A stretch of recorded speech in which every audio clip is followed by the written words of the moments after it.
यो सुनै छियै यो कुमार बौआ हुए एलखिन हन सम्मत जरबै लए सब दरवाजे दरवाजे उठेने घुरै छथिन लकड़ी सब। हाँ अपन झाँखी जे छै ताहिमे सँ दऽ दियौ दूगो बोझ, नहि तऽ अगिला साल जकाँ टाटे उठा कऽ लऽ कऽ चलि जेता। सुतली रातिमे टाट उठा कऽ लऽ कऽ चलि गेल छलनि दरवाजा परका, मोन अइ ने। हिनका सबके जे भेटै छनि लऽ कऽ चलि जाइ छथिन, दिन देखार जे लेथिन से दऽ दियौ बुझलियै। आ कहि दियौन जे राति बिराति खाट उठा कऽ टाट उठा कऽ नहि लऽ जेथिन दरवाजा पर सँ।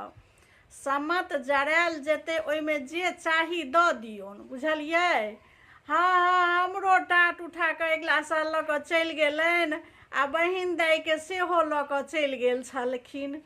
हाँ वएह कुमार बौआ सब झुंड बनल आबि रहल हन।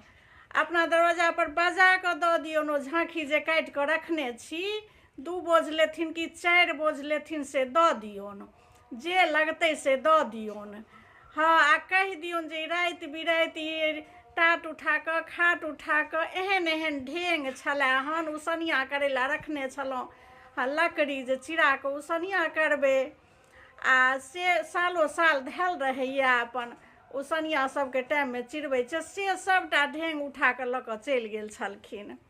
हाँ अगिला साल एहिबेर जे लेथिन दिन देखार दऽ दियौ तऽ।